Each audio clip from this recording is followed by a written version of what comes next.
Tenho referência só na Índia? Não, é o que eu estava falando.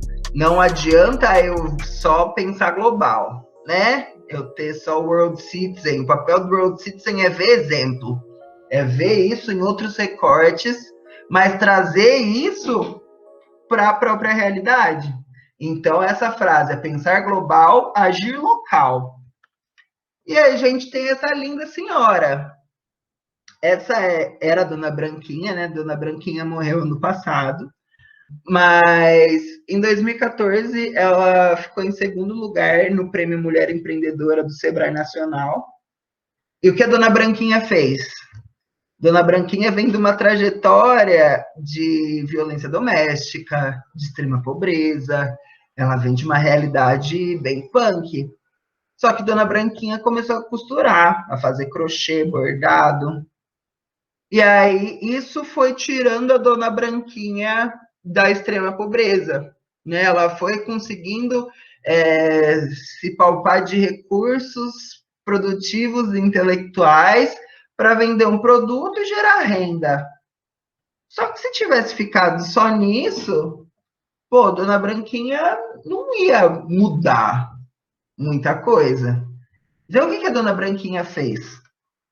Ela começou a emprestar tecido e ensinar mulheres da mesma comunidade que ela a também costurarem, a também bordarem, a fazerem seus produtos. E aí ela emprestava, né, a matéria-prima, e aí quando a mulher vendia o produto, ela pagava também com adicional de taxa de juro, mas ainda linha de microcrédito, né? A gente está falando de centavos aqui, a gente não está falando de porcentagens altas. E aí, assim, em questão de um ano, a Dona Branquinha estava com uma cooperativa com quase 500 costureiras juntas, né? Então, olha como a gente vê de novo a força da rede e a força do empoderamento. Uma pessoa sozinha tem um poder de transformação, né? Isso é uma coisa muito legal para a gente lembrar nessa crise. A gente é pequeno sozinho, a gente não é grande. Então não adianta a gente ficar preocupado com a última camada da cebola, com como o mundo vai se recuperar depois de tudo. Não, não é nosso isso. Assim, ó, sozinho isso não é nosso. A gente é pequeno. A gente sabe, sendo pequeno, que o que a gente pode fazer para contribuir com todo esse processo é uma coisa pontual, palpável e que não precisa me deixar em histeria. Não precisa. Eu tenho coisas físicas aqui prontas a mim, perto de mim, que eu preciso atender. Eu só consigo transformar a minha realidade a partir do momento que eu estou fazendo esse meu trabalho de formiguinha junto com outras formiguinhas. E aí a rede consegue pensar na última camada da casca da cebola. A rede consegue pensar no mundo, a humanidade consegue pensar no mundo. Eu consigo pensar também, mas agir, não adianta eu ficar esperando ou o mundo se transformar para eu agir, ou entender que a carga de transformar o mundo inteiro é só minha. Não, de novo, a gente é pequenininho, mas a hora que a gente vai se juntando, uma costureira viram 500. 500 costureiras ganham o prêmio das mulheres empreendedoras do ano de 2014. Então, é essa grande questão. Eu sozinho, vale nada. Eu junto, vale tudo. Esse é um outro modelo, é um modelo mais comercial. É uma editora de impacto social que chama MOL. Sabe a revistinha da Drogazil, que custa R$ 4, que eles querem te dar no checkout? Eles fazem isso para as outras farmácias também, Droga Raia e tal. Parte da publicação vai direto para um projeto social. Essa Sorria, se eu não me engano, é um hospital de câncer infantil que é beneficiado. E aí você tem essa coleção Bichos, que são ONGs setor dos animais também. Então, parte da venda vai direto para essa organização, e aí outra parte da venda vai para manter a organização que produz esses materiais. que aí a gente sai, né, daquela questão do assistencialismo, não precisamos de doações propriamente ditas para eu poder fazer a minha atividade fim, né? A minha atividade fim é um produto com posicionamento de mercado, ponto. E aí esse produto vai aumentando a minha capacidade de impactar mais pessoas. Essa é a lógica. Então a gente tem aqui um método, né? Que você tem nessa primeira situação a venda de um produto ou serviço, você tem a produção do serviço, que também é avaliada em rede e em grupo, a geração de capital a partir disso e o impacto social que é gerado pelo produto ou até pelo meio de produção desse produto. Então, é um beabá muito simples nesse sentido. Aqui são algumas iniciativas, né, para trazer essa linha de raciocínio para diversos setores. Então, a gente tem aqui uma plataforma que foi desenvolvida para mapear todas essas iniciativas dentro da Unesp, iniciativas tecnológicas, iniciativas de impacto social, que foram feitas através de metodologias de co-construções. A gente tem no segmento da moda, esse cliente que trabalha com um termo que chama upcycling, então é o levar o brechó a outro nível. Eles garimpam coisas de qualidade, fazem interferências gráficas para criar coleções que são muito legais. A gente tem o Toque como uma Mina, que é um projeto dentro das baterias universitárias de empoderamento feminino. Então, existiam muitos casos, né, do mestre da bateria ser um macho meio escrotão, de bater, agredir, quando a pessoa está tentando aprender um instrumento. E aí foi montada uma rede de meninas que se educam para dominar os instrumentos. E aí uma das coisas muito legais disso foi que a gente teve, no começo desse trabalho, uma nuvem de palavras feita com os hinos das baterias, né? Que eram palavras de baixíssimo calão. E aí, depois que esse trabalho, foi um trabalho de TCC, depois que esse trabalho foi veiculado, a mesma nuvem foi refeita, e aí você já tinha uma transformação no modelo mental dos hinos, que era, assim, linda. As palavras feias foram todas embora. E esse é um trabalho muito ativo, né? Ele está em várias regiões do Brasil. Também, né, um case do setor 2,5, esse cliente que transforma lixo orgânico em energia elétrica, é uma metodologia PIP, então ele foi feito através de parceria universidade-empresa.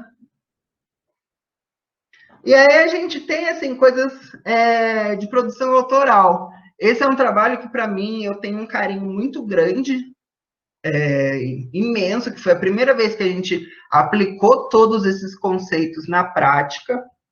Então, aqui a gente tem a Comissão dos Bichos do Design, eu sou essa pessoa aqui. A gente tem a Comissão dos Bichos do Design, isso é em 2014. A gente começou a levar os nossos calouros para dentro... Só um segundo, gente.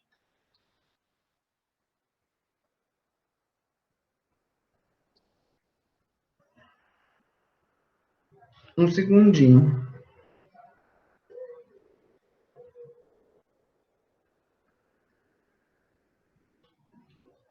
Pronto. A gente começou a levar os calouros para dentro de alguns abrigos para estabelecer uma conexão, né? Essa foto aqui, ela é muito bonita para mim, até me emociona, porque foi quando a gente começou a perceber a importância dessas relações interpessoais nas nossas práticas de projeto enquanto designer. E aí a gente começou a fotografar com algumas autorizações, claro, mas começamos a fotografar aquela realidade. Então, a linguagem de produto, a gente já começou a descobrir aí que era fotografia. Essa foto, ela rodou muito, ela saiu na Vogue Itália, e ela foi para milhões de lugares, então isso deu um ânimo muito grande. Só que a gente teve também, né, Lembra quando eu falei que a gente pegou, os caras pegaram o Danone e impuseram num recorte? Aqui a gente teve um pouco disso também, porque o que aconteceu com essa foto foi o filho dessa senhora, que não havia há anos, achou que ela estava rica porque ela estava aparecendo no Instagram, e aí foi tentar arrancar dinheiro da mãe, no abrigo que ela estava. E aí, imediatamente, a gente, em consenso com a promotoria em Bauru, a gente segurou o projeto.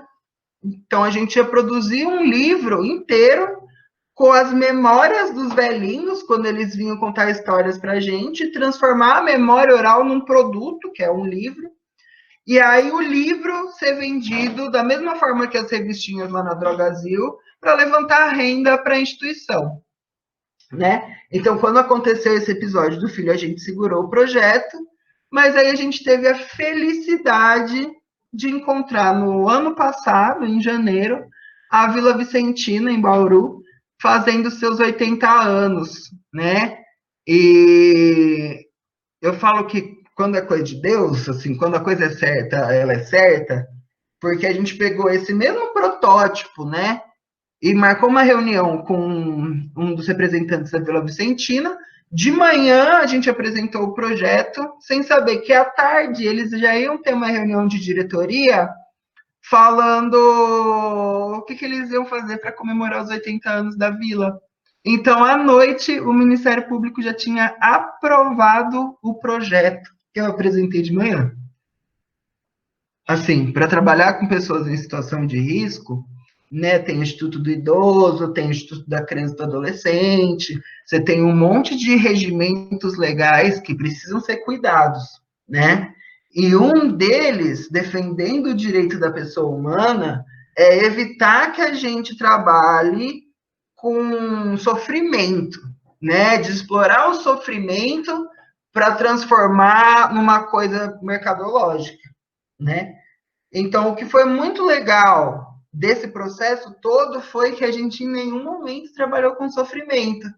A gente trabalhou com histórias de vida que queriam ser contadas, queriam ser documentadas para inspirar cuidados com outras pessoas, mas de uma forma muito positiva, trabalhando com dignidade com as pessoas. Então, a gente apresentou o projeto na Vila Vicentina, e aí, à noite, nasceu o Velhas Lembranças, Memórias de Vida, que é um livro que conta sobre os 80 anos da vila, através de fotos, recuperação de memória histórica desde 1940. Para vocês terem noção, aqui na capa, a gente tem 3 alianças, né? E aí, cada uma dessas alianças é a aliança de 25 anos de casado do casal. Então, você tem, ao todo, 75 anos de casados aqui nessa capa. Essa tipografia é feita por uma outra designer carioca, que é neta do Sérgio Bernardes, do arquiteto. E ela vendeu essa tipografia para Tokstok em 2016 por 2,3 milhões na época, para ser aplicado em produto. E aí, como o nosso projeto tem um cunho social, né, esse é o viés dele, ela cedeu essa tipografia para a identidade do projeto.